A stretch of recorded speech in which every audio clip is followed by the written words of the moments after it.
आ गए। हाँ। हेलो बच्चों, तो आज अपन फिर से पढ़े क्लास 10वीं की गणित को अध्याय 5 समांतर श्रेणियां, जो कि अभी तक अपन पढ़ाता आ रहे हैं। तो आगे बढ़त बढ़त अपन आ गए हैं एक ये 12वें क्वेश्चन पे। तो आज की वीडियो में दो क्वेश्चन कर हैं, 12वां और 13वां। तो फिर शुरू करिए अपन 12वां 13वां। उसके पहले एक बहुत इंपॉर्टेंट बात बता रहे हैं। ये प्रश्नावली के क्वेश्चन प्रश्न 1 से लेकर प्रश्न 11 तक के सवाल आप हो, अगर आपने नहीं पढ़े अभी तक तो पिछले वाले वीडियो में मिल जाए। लेकिन पढ़ना है जब तक 12वें क्वेश्चन पे आए हो, अपन कैसे आ जाते। इसमें 11 क्वेश्चन हमें लग रहा है पढ़ना है। अब कहूँ से पढ़ो बात नहीं है, लेकिन अगर हमसे पढ़ने हुए तो हमारे चैनल पे आपको मिल जाए, या फिर एक वीडियो के हम डिस्क्रिप्शन में दे रहे हैं लिंक, तो जैसे यहाँ पढ़ दीजिए क्वेश्चन।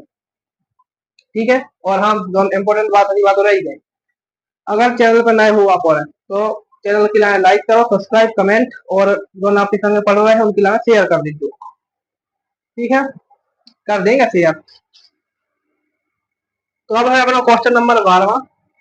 तो क्वेश्चन का है कि दो समांतर श्रेणियों का सर्वांतर समान है।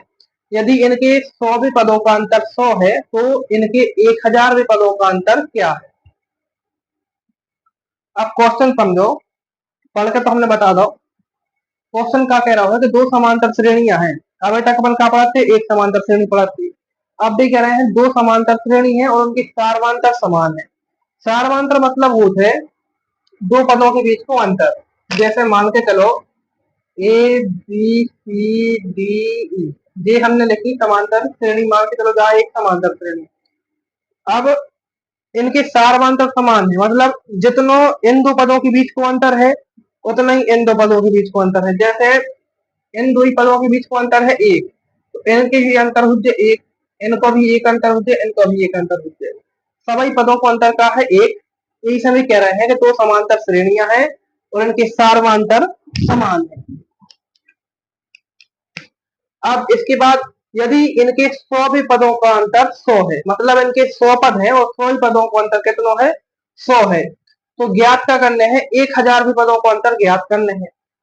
अब इतनी सी बात है, जब 100 पदों का अंतर 100 है तो 1000 पदों का अंतर भी 100 ही हुज्जे, कहीं अलग से तो होना चाहिए।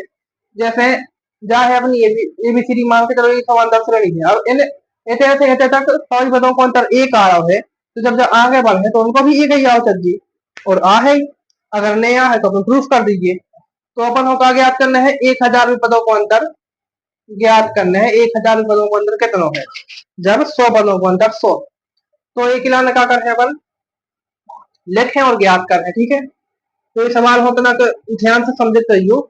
जो सवाल हो सकता है तुम्हारे में से कछु जनों समझ में नहीं आए, और समझ में आ है जब ध्यान से सवाल हो, एक दो बार अच्छे से करके देखो, और जहां हम पढ़ा रहे हो तो ध्यान से देखो, समझ में आ जाए तो बोलो भी सवाल नहीं है। तो शुरू करिए। तो सबसे पहले अपन मान ले हैं, अपन क्या में क्या मानने पर है, अपन को मानने पर है कि सर्वांतर दोनों एपी का समान, और बहुत अभी कह ही रहे हैं, फिर भी अपन लिख ले हैं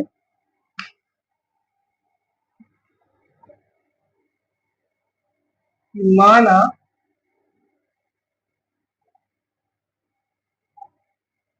सार्वंतर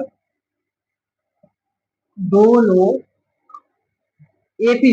एपी मतलब क्या होता है, अर्थमेटिक प्रोग्रेशन, मतलब समांतर श्रेणी, इंग्लिश में कहते हैं एपी अपन शॉर्ट फॉर्म में। तो माना सर्वांतर दोनों एपी का, क्या मान लीजिए अपन सर्वांतर, अपन ने मान लो डी। तो डी तो होता ही है, डी मतलब होता सर्वांतर, और समान है दोनों एपी को तो अलग तो उज्जैन है। जितना पहली एपी पहली समांतर श्रेणी को जितना अंतर आया सर्वांतर, उतना ही दूसरी समांतर श्रेणी को हुआ है। तो दोनों को अपन ने क्या मान लो, ए मान लो, माना सर्वांतर दोनों एपी का डी है। अब इसके बाद कुछ नहीं। अब अपन एक चीज और मान है, ध्यान से देखकर चलियो, कि माना अब देखो, अभी तक अपन ने क्या मानो है, अबे अपन ने मानो है दो ही एपी को सार्वंत्र कितना है। ठीक है, सार्वंत्र अपन ने कितना मान लो, डी मान लो।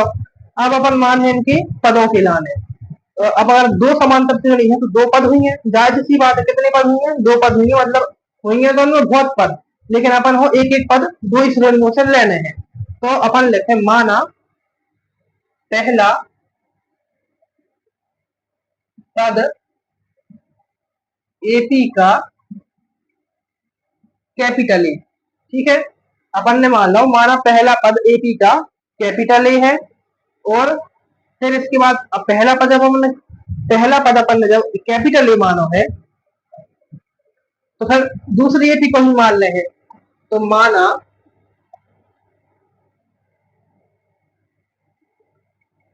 दूसरी एपी का पद, इतना गड़बड़ लग गया कल हमको पहली एपी का पद ना मैं हो जाते ना पहली लग गया, हाँ पहली एपी का पद, पहली एपी मतलब पहली समांतर श्रेणी को पद ए है, और दूसरी समांतर श्रेणी को पद स्मॉल ए है।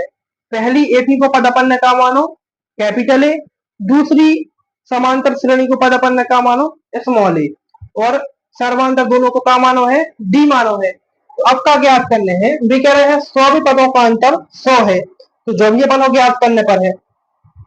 तो एक लाने हमने एक सूत्र बताई थी, वो अभी तक तो तुम्हारा याद होगा, मुझे क्या सूत्र बताई थी हमने, वो सूत्र तो अपनो जो रफ कार्य कहा करने हैं बगल में करी काफी की लाइन खींच के, सूत्र आता है ए एन बराबर ए प्लस कोष्टक में एन माइनस 1 डी, जो सूत्र आता है अपनो।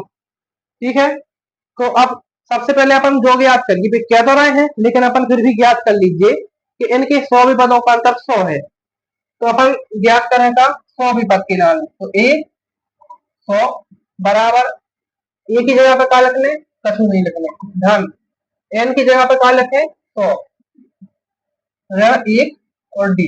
अब जब ये हल करें तो ए 100 बराबर ए ज्यों के ज्यों धन 100 में से एक घटे हैं कितने बच 99 बच, गुणा में कितने हैं डी है, बस गुणा में अपने आ गए डी, जालन मिटा दो की जरूरत नहीं है।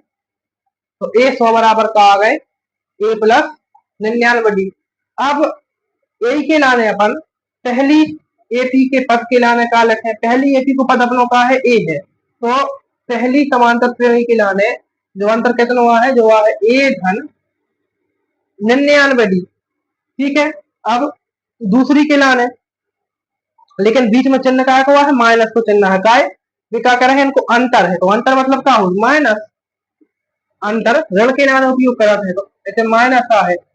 अब जब पहली एपी के लाने होगा ए धन 99 और अगर डी भी आए, ठीक है ए धन 99 डी, तो दूसरी के लाने का होते हैं स्मॉल ए, पहली के लाने कैपिटल ए, तो दूसरी के लाने स्मॉल ए, लेकिन कोष्टक स्मॉल ए धन 99 डी बराबर अंतर कितना आ रहा है 100 अंतर आ रहा है।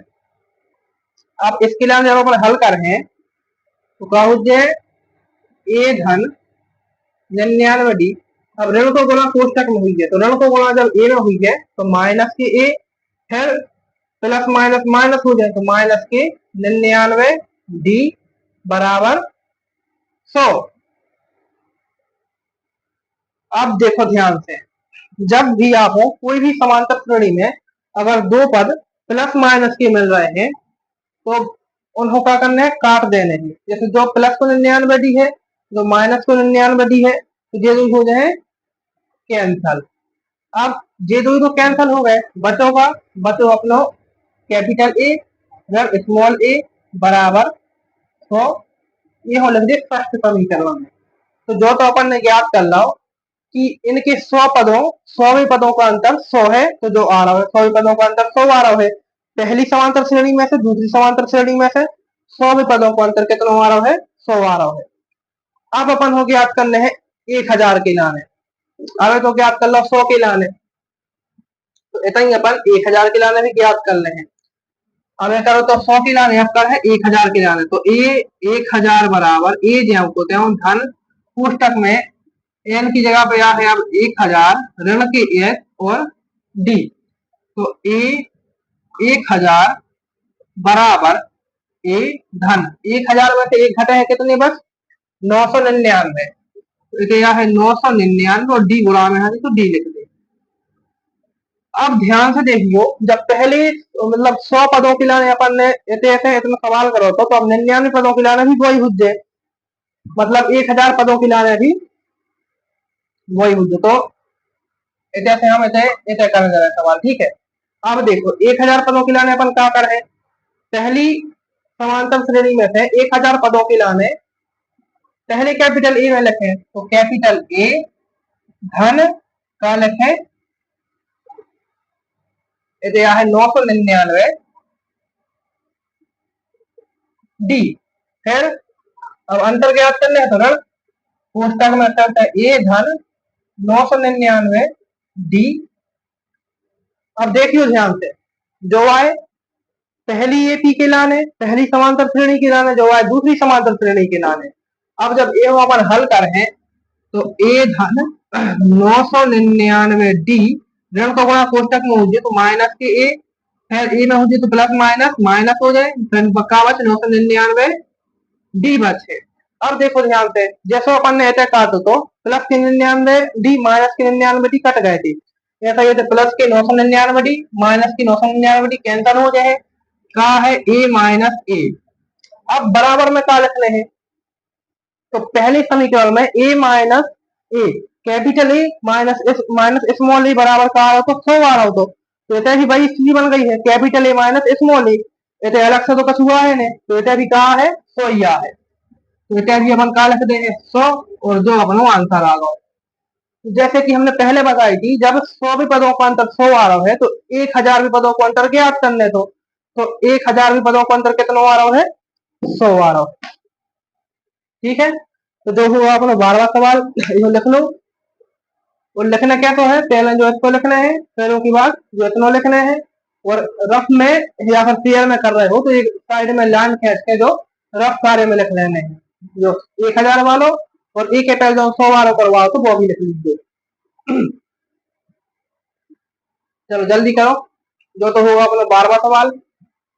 अब इसके बाद अपन कर रहे हैं 13वां सवाल, ठीक है। तो क्या करिए, तो स्क्रीन शॉट ले लो ना, फिर वीडियो को थोड़ी देर के लिए रोक लो और लिख लीजिए फिर। चलिए, तो अब कर रहे हैं अपन 13वां सवाल। तो ये है अपना क्वेश्चन नंबर 13वां। तो क्वेश्चन नंबर 12 हो चुका है, अब क्वेश्चन नंबर 13 अपन कर रहे हैं। तो क्वेश्चन नंबर 13 में क्या कह रहे हैं वे, कि 3 अंकों वाली कितनी संख्या 7 के विभाज्य है। अच्छा, अब आपको बता दो कि 3 अंकों की संख्या शुरू कहां से हो, तो बहुत सीधी सी बात है, 3 अंकों की संख्या शुरू होता है 100 से और खत्म कहाँ होता है, तो 3 अंकों की संख्या खत्म होती है कहाँ 999 पे, इसके बाद 1000 शुरू हो जाते, 100 के नीचे 99 शुरू होते, तो 100 से शुरू होते 999 में खत्म हो जाते। तो अपन को क्या ज्ञात करने हैं कि 3 अंकों वाली संख्या है, ऐसी कितनी संख्या है 3 अंकों की जो 7 से विभाज्य हो रही है। तो एक ही लाना, सबसे पहले क्योंकि रफ कार्य में अपन को लिखने हैं, इसे देखा चलो, एक तो 100 से शुरू होते हैं, तो 100 तो जो 100 है वो 7 से विभाज्य हो तो नहीं है, इसके बाद 101 जो भी नहीं हुए 7 से विभाज्य, 102 जो भी नहीं हुए 7 से विभाज्य, 103 जो हो सका जो भी नहीं होता है 7 से विभाज्य, 104 जो भी 7 से विभाज्य नहीं होता है, इसके बाद 105, हाँ तो 105 जो है अपनो जो 7 से विभाज्य हो जाते हैं, ठीक है। और विश्वास में हो रहा हो तो करके लिख लीजिए, अपने कैलकुलेटर में कर लीजिए, या फिर ऐसा ही बटे में लिखते हैं 105 बटे 7, या फिर 7 को भाग दे दीजिए 105 में, तो वहां है कितना 75 आ है, आपको कितना वहां है 75, 15 सत्ते 105, 15 है, सॉरी 75 नहीं 15 है, ठीक है, कितना वहां है 15। इसके बाद अच्छा ऐसा तो 105 में 7 को जो है भाग जा रहा है, मतलब 105 जो है वह 7 से विभाज्य है। अब अपनी खत्म कहाँ होती है 3 संख्याएं, तो 3 संख्याएं खत्म होती है कहाँ 999 पे। तो अब ऐसा देखा चलो 999 तो 7 से विभाज्य नहीं है, इसके बाद 998 भी 7 से विभाज्य नहीं है, इसके पहले 997 जा भी नहीं है 7 से विभाज्य, 996 जा भी नहीं है 7 से विभाज्य, 995 जाएगा, जा भी नहीं है 7 से विभाज्य, तो 994, हाँ, जो 994 संख्या है जहाँ 7 से विभाज्य हो रही है। तो देखो आगे सवाल तो अपना इतना ही हल होगा, अपन को जो पता चल गया है कि 105 से संख्या जो है वह 7 से विभाज्य होता है, और 994 जब भी 7 से विभाज्य होते हैं। तो शुरू कहाँ से हो रही 105 से, खत्म कहाँ हो रही 994 पे। अच्छा, इनके बीच में भी कुछ ऐसी संख्या है जो 7 से विभाज्य नहीं होता है, तो उनको छोड़ के बाकी कितनी संख्या है जो 7 से विभाज्य होते हैं वे अपन को ज्ञात करने हैं। तो अब ऐसे अपन गिनवे तो बैठते हैं कि भाई जा विभाज्य होता है, जा विभाज्य नहीं होता है, तो ऐसे में तो बहुत टाइम लग जाए। तो ये हो ज्ञात कर विकलन एक सूत्र होते। तो शुरुआत से अपन सवाल शुरू कर हैं। सबसे पहले तो अपन एक ए पी बने हैं, मतलब एक समांतर श्रेणी बने हैं एक इलाने, तो लिखो रहते ए पी बराबर कैसे बने हैं, शुरू कहाँ से हो 105 से, तो 105 अल्पविराम ये मैं 7 के लाने जोड़त जड़ो, मतलब जोड़त चलो एक लाने 7 के लाने। तो 105 के बाद कहा है 112, फिर 119 डैश डैश डैश,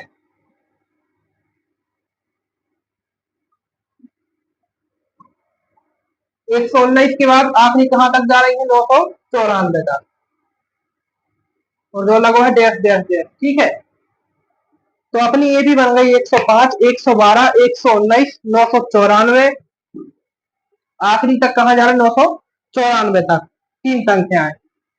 अब इसके बाद एपी अपन जब ज्ञात कर ली है, तो अब एबी में अपन पहला पद सार्वंतर जो सब ज्ञात कर है उसके बाद हल कर है। तो एपी को पहलो पद का है, एपी को पहलो पद कहा लो, ए बराबर का है 105 है। सार्वंतर, सार्वंतर कैसे निकाला है, बहुत बार हमने बताई है, एक बार फिर से बता रहे हैं। सार्वंतर को क्या कहते हैं, दूसरे पद में से पहलो पद घटा दे, तो A2 माइनस A1 बराबर A2 का है अपनो 112 माइनस 105, तो जो आपको कहा है, जो आपको आ जाए 7, 112 में से 105 घटाओ 7 बचे, तो अच्छे से लिख दो D बराबर 7, ठीक है। तो जो अपना पहला पद का है A बराबर 105, इनके बीच को सार्वंतर का है 7।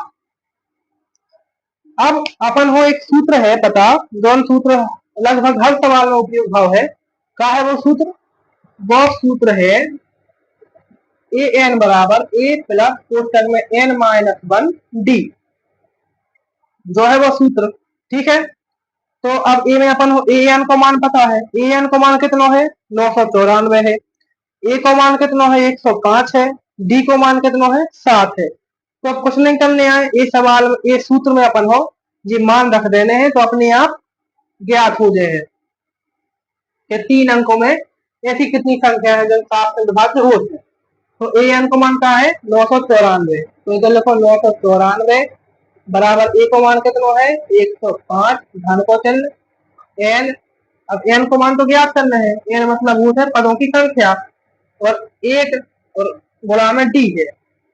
अब इसके बाद देखो चलिए, नहीं डी को मान कितना है 7 है, तो 7 लिखें, तो 994 बराबर 105 धन, अब 7 को गुणा एन में करो तो क्या हो जाए 7n, फिर 7 को गुणा 1 में करो, लेकिन माइनस को है तो माइनस की 7 एकम 7।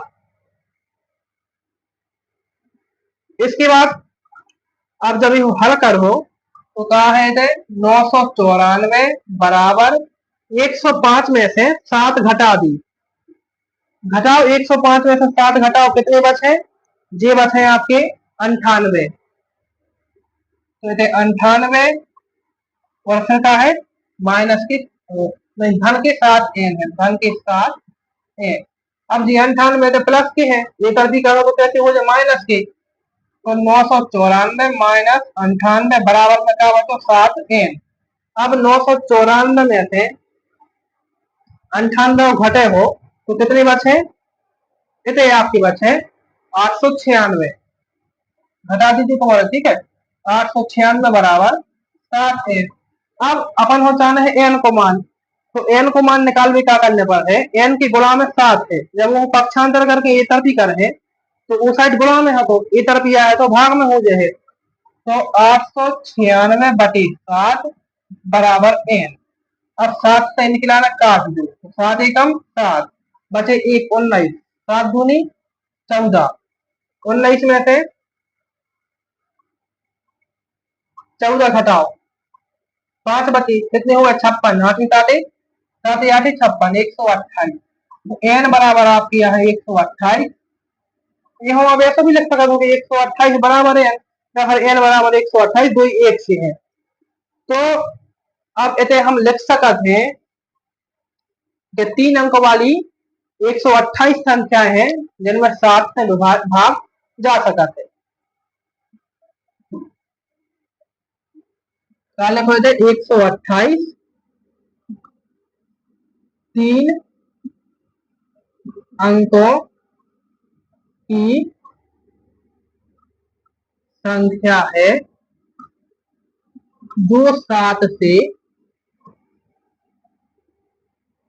भाज्य। ठीक है, तो ऐसे आप जो ज्ञात कर सकते हो, अगर परीक्षा में जो क्वेश्चन आएगा तो ऐसा ही करना है, बहुत सरल विधि है। ठीक है, कहा लिख दो आखिरी में कि 128 3 अंकों की संख्या है जो 7 से विभाज्य है। और जो इतना काम आपको करना है रफ कार्य में, तो जो होगा अपना क्वेश्चन नंबर 13। इसके बाद अगला वीडियो बने हैं हम क्वेश्चन नंबर 14 और क्वेश्चन नंबर 15। अगर छोटे छोटे होंगे तो 3 4 सवाल करवा रहे हैं, और अगर इन्हें खाए होंगे तो 2 सवाल तो लेके चले गए हैं हर वीडियो में। ठीक है, तो जैसे तुमने शुरू में कही थी भाई, हम आखिरी में फिर कह रहे हैं, अगर तुम्हारे भूल न जाओ क्या करना है, वीडियो को लाइक सब्सक्राइब कर दीजिए अगर समझ में आ रहे हैं तो अच्छी, तो कमेंट कर दीजिए कि समझ में आओ कि नहीं हुआ है। ठीक है, तो अब मिले हैं अपन अगली वाले वीडियो में। बाय।